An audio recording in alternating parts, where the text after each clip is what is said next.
America आने के 8 आसान तरीके। आप अमेरिका क्यों आना चाहते हैं? मैं अमेरिका कैसे आई? ये तो आपको डेफिनेटली अमेरिका का वीज़ा मिल जाएगा। अस्सलाम वालेकुम, welcome to my YouTube channel. I hope you all are doing great and अल्हम्दुलिल्लाह मैं और मेरी फैमिली भी बिल्कुल ठीक है। आज का जो व्लॉग का टॉपिक है वो तो आपको थंबनेल से ही पता चल गया होगा कि 8 आसान तरीके अमेरिका आने के। ये सारे तरीके मैं आपको इस वीडियो में बताने वाली हूँ। तो जिन लोगों ने अभी तक चैनल को सब्सक्राइब नहीं किया है वो जल्दी से चैनल को सब्सक्राइब कर दें, क्योंकि ये एक बहुत ही इंफॉर्मेटिव वीडियो होने वाली है उन लोगों के लिए जो अमेरिका आना चाहते हैं या फिर अमेरिका आने की ख्वाहिश रखते हैं। उन लोगों के लिए ये वीडियो है, सो एंड तक देखते रहिए, कुछ भी मिस मत कीजिएगा क्योंकि इसमें मैं बहुत कुछ बताने वाली हूँ। सो अगर आप कुछ भी मिस करेंगे तो फिर वो आपके लिए इतनी इंफॉर्मेटिव नहीं रहेगी। वैसे तो अमेरिका आने के 100 से ज़्यादा तरीके हैं, लेकिन आज हम उन्हीं तरीकों पर बात करेंगे। वो 8 ऐसे तरीके, आसान तरीके जिसकी बदौलत जो है वो आप अमेरिका बआसानी आ सकते हैं। और ये वही तरीके हैं जो ज़्यादातर ममालिक जो है वो यूज़ करते हैं और जिनकी मदद से जो है वो फिर यहाँ पर अमेरिका आ सकते हैं। स्पेशली तो मेरी ये वीडियो उन लोगों के लिए है जो पाकिस्तान, इंडिया, बांग्लादेश, अफगानिस्तान से ताल्लुक़ रखते हैं और मेरी इस लैंग्वेज को समझते हैं। उनके लिए ये वीडियो बहुत इन्फॉर्मेटिव होने वाली है। पहले मेरी ये जो सीरीज़ थी ये थी अमेरिका के लाइफस्टाइल के बारे में, यहाँ का रहना सहना, खाना पीना, कल्चर, यहाँ की अपॉर्चुनिटीज़, आप कैसे सक्सेसफुल हो सकते हैं। और ये वीडियो बनाने के मेरे 2 मकसद हैं। एक मकसद तो ये है कि जो लोग एजेंट के फ्रॉड में आ जाते हैं और ये 8 आसान तरीके जो वो खुद भी अप्लाई कर सकते हैं, इसके लिए भी लोगों से जो एप्लीकेशन करते हैं और भारी भारी रकम देकर बेचारे किसी स्कैम में मुब्तला हो जाते हैं और अपनी ज़िंदगी भर की कमाई को जो है वो गवा देते हैं या फिर अपने माँ बाप की सेविंग को गवा देते हैं। बेसिकली तो पहला मकसद ये है कि ये एक पब्लिक अवेयरनेस है जो आप लोगों के लिए मैं बना रही हूँ ये वीडियो, कि आप लोग खुदारा किसी ऐसे स्कैम में ना फंसें, अपने माँ बाप की अपनी ज़िंदगी भर की कमाई को इस तरह ज़ाया ना करें। क्योंकि अमेरिका आने के जो ये 8 आसान तरीके हैं इनको आप खुद से भी फॉलो कर सकते हैं और आप किसी की लीगल एडवाइस भी ले सकते हैं। आप इसको लॉयर के थ्रू या फिर किसी भी अच्छे कंसल्टेंट के थ्रू आप इसको करवा सकते हैं। ज़रूरी नहीं कि इसके लिए आप कोई भी ऐसा लोकल एजेंट पकड़ लें जो आपसे भारी रकम वसूल करे और फिर फरार हो जाए। दूसरा मकसद मेरा ये है कि क्योंकि मैं पाकिस्तानी हूँ और चाहती हूँ कि पाकिस्तान की तरक्की में ज़्यादा नहीं तो थोड़ा बहुत ही अपना किरदार अदा कर सकूं। और ये जो ओवरसीज़ पाकिस्तानीज़ होते हैं इनको बड़ा दर्द होता है पाकिस्तान का।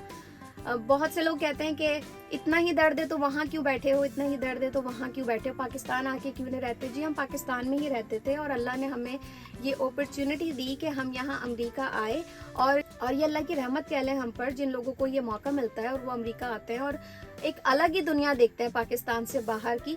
और फिर ये जो पाकिस्तानी और ये जो मुहिब्बे वतन होने का दर्द है ये ज़्यादा इसलिए फील होता है क्योंकि वो बहुत सी छोटी छोटी चीज़ें जो हम अपने लाइफस्टाइल में कर सकते हैं और हम नहीं करते, जिसकी वजह से हमारा मुल्क जो है वो एक बहुत रेस में बहुत पीछे रह चुका है।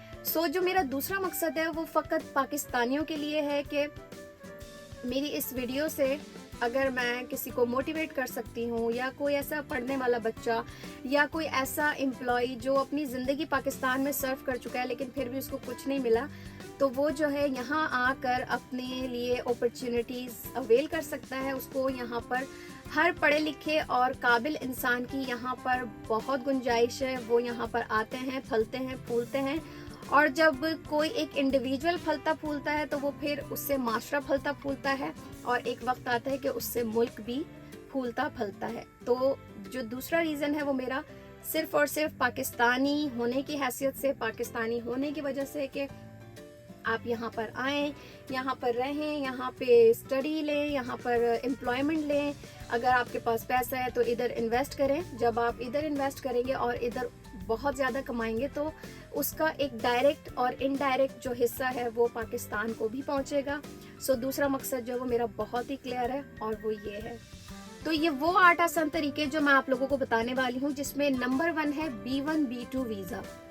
ये वो वीज़ा कैटेगरी है जिसमें अगर आपको अमेरिका एक्सप्लोर करने का शौक़ है, आप ट्रैवलिंग पसंद करते हैं, आपको दुनिया एक्सप्लोर करना अच्छा लगता है, घूमना फिरना अच्छा लगता है, आपके पास इतना बजट है कि आप जो है वो अमेरिका की इतनी बड़ी रियासत, अमेरिका जो है वो दुनिया की चौथी कंट्री है, द लार्जेस्ट कंट्री, जिसको आप ये समझ लें कि 6 महीने अगर आप मुस्तकिल भी यहाँ गुजारेंगे ना तो आप कंप्लीटली अमेरिका को एक्सप्लोर नहीं कर सकते हैं। अमेरिका इतना बड़ा है और यहाँ पर देखने के लिए भी बहुत कुछ है। आपको अलग अलग मौसम यहाँ पर दिखते हैं, कल्चर्स, यहाँ की खूबसूरती तो आप इमेजिन ही नहीं कर सकते। तो वो लोग जो शौकीन होते हैं, जिनकी बकेट लिस्ट में जो है वो यूएसए सर फहरिस्त होता है, वो लोग जो है वो B1 B2 वीज़ा पर आ सकते हैं। ये बेसिकली विजिट वीज़ा या फिर इसे आप टूरिस्ट वीज़ा भी कहते हैं।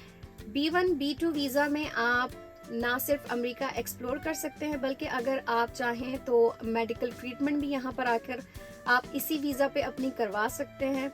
और दूसरी चीज़ ये कि आपकी बिजनेस मीटिंग या बिजनेस कॉन्फ्रेंस जिसके लिए आपको अमेरिका का विजिट करना हो तो आप B1 B2 वीज़ा पर जो है वो आसानी से यहाँ का विजिट कर सकते हैं। सो ये जो टूरिस्ट वीज़ा, ये टेम्परेरी वीज़ा होता है, आजकल जो है वो 5 साल का लग जाता है, तो आप 6 महीने के पीरियड में आना जाना कर सकते हैं। बट डेफिनेटली आपको 6 महीने के बाद एग्जिट करना होता है और फिर अगर आप दोबारा आकर अमेरिका को एक्सप्लोर करना चाहें तो आप उसको एक्सप्लोर भी कर सकते हैं, या फिर अगर आपको कोई मेडिकल कंडीशन है तो आप इसको एक्सटेंड भी करवा सकते हैं। सो B1 B2 जो कैटेगरी है वो एक टेम्परेरी वीज़ा कैटेगरी है जिसको आप बासानी हासिल कर सकते हैं।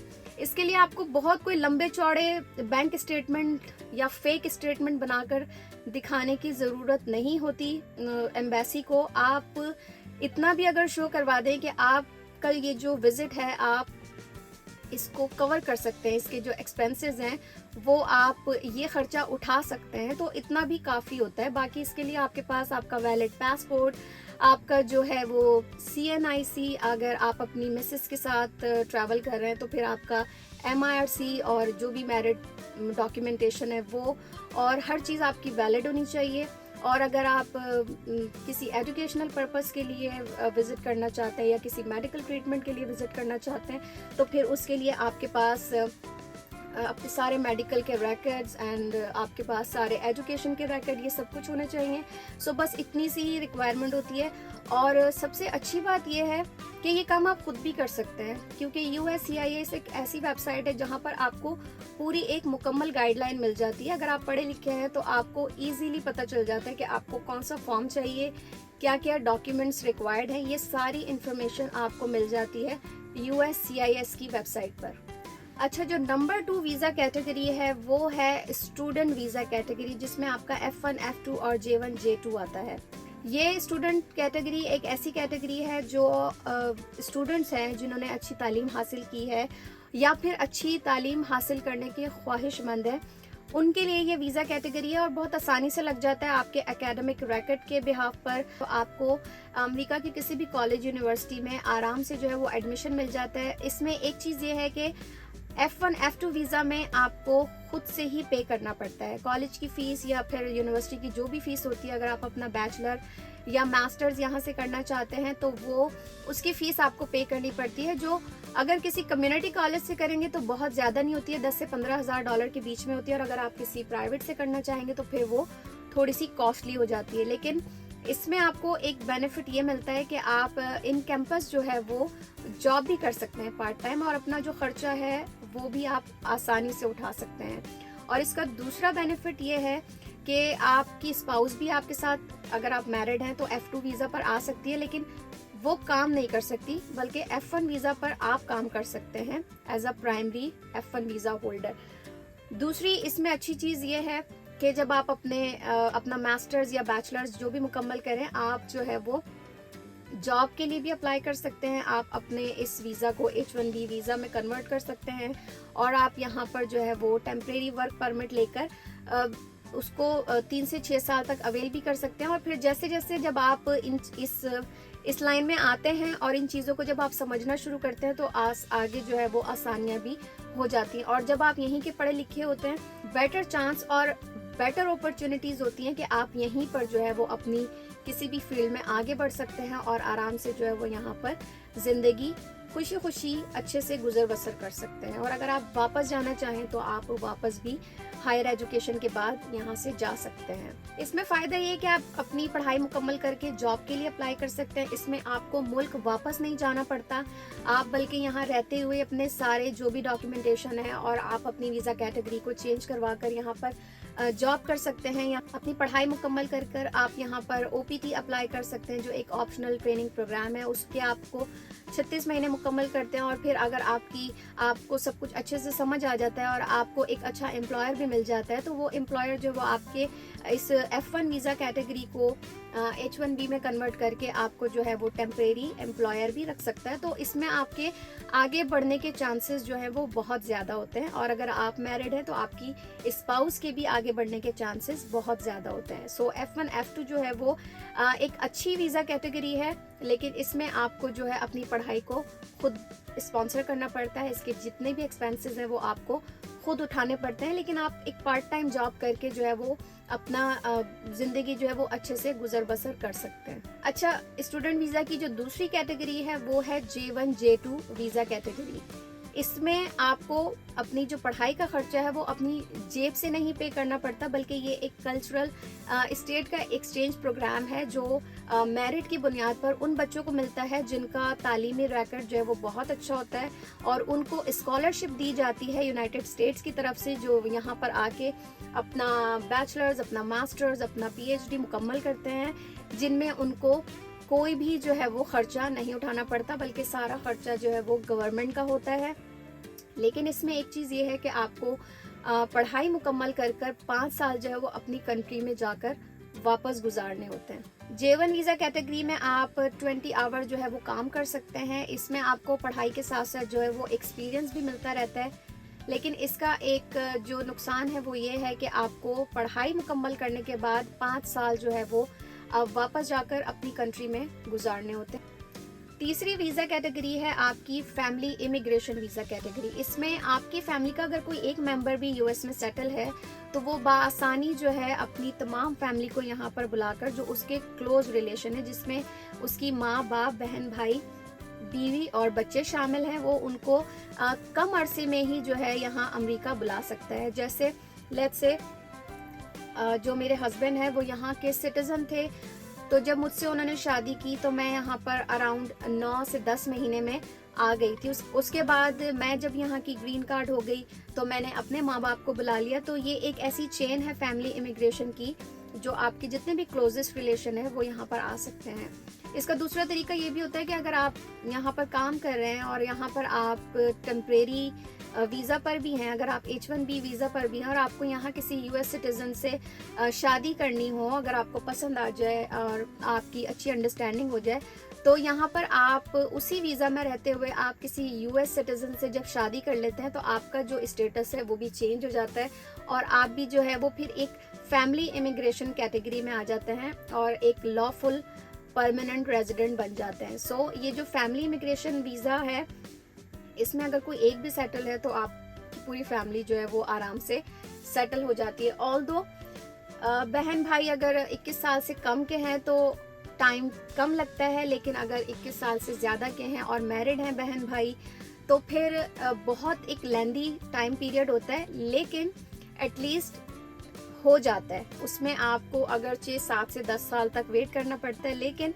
आपकी जो बहन भाई होते हैं और जो उनके बच्चे होते हैं वो एक साथ ही जो है वो फिर US ट्रैवल करते हैं। जैसे मैंने अपने बहन भाइयों को फाइल किया हुआ है, तो जब भी उनका नंबर आएगा आज से 6 साल बाद, 7 साल बाद या 8 साल बाद, वो अपनी पूरी फैमिली के साथ US ट्रैवल करेंगे।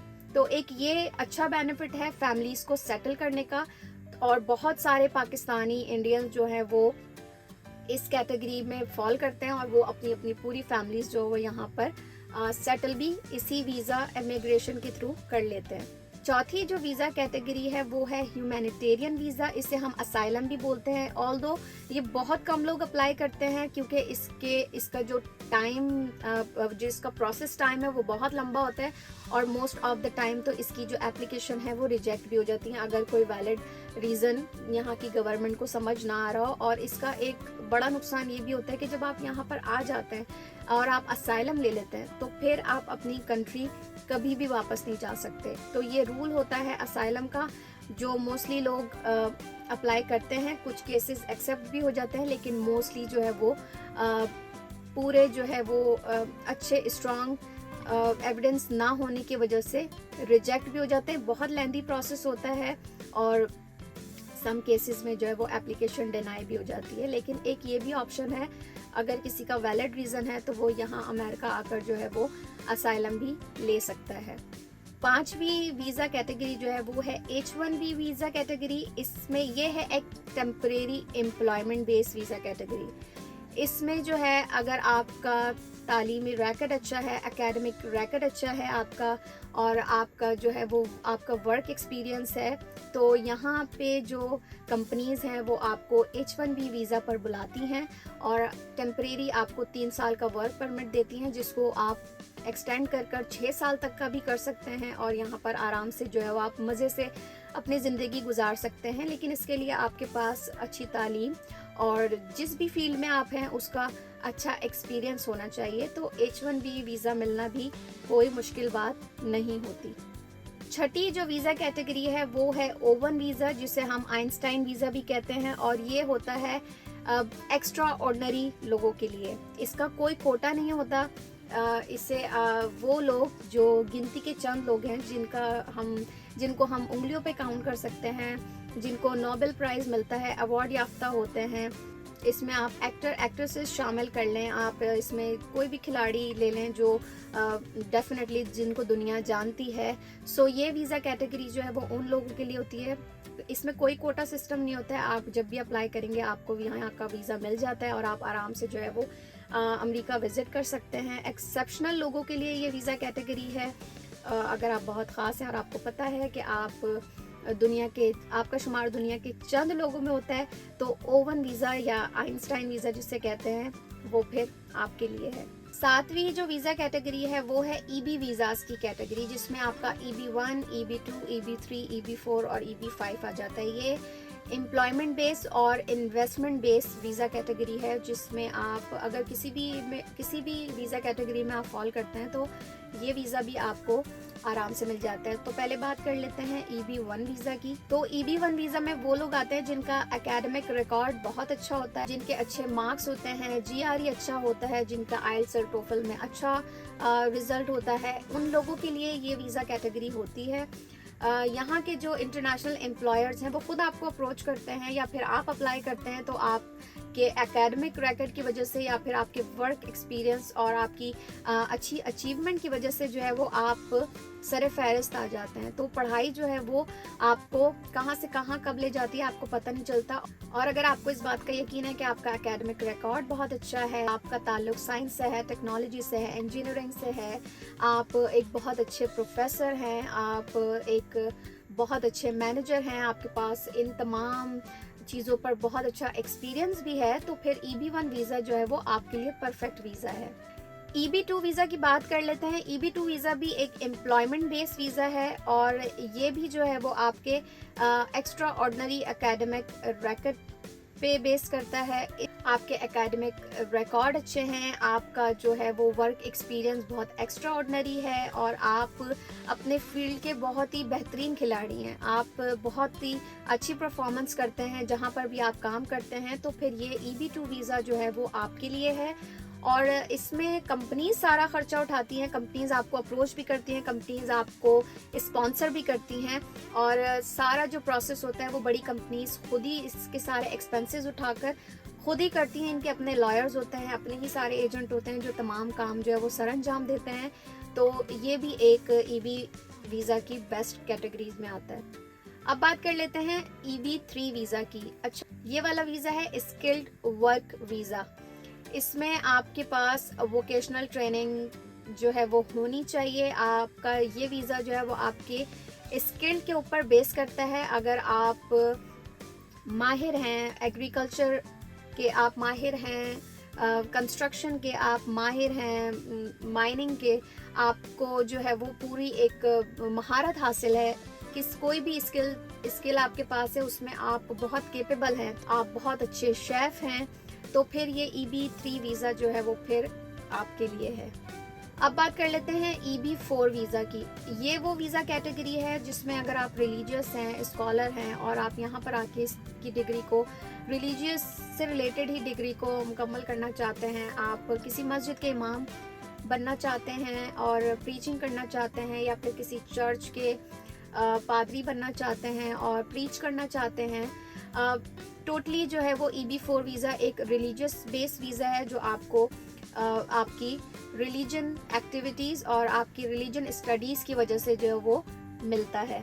अब बात कर लेते हैं EB5 वीज़ा की। ये बेसिकली इन्वेस्टमेंट वीज़ा कहलाता है। EB5 visa is a investment based visa जिसमें आपको $500,000 जो इन्वेस्टमेंट करनी पड़ती है US की गवर्नमेंट के साथ, और आपको 2 साल का टाइम फ्रेम मिलता है जिसमें आपको कम से कम अमेरिका आकर और वीज़ा बिजनेस खोलकर 10 जॉब्स आपको क्रिएट करनी होती हैं।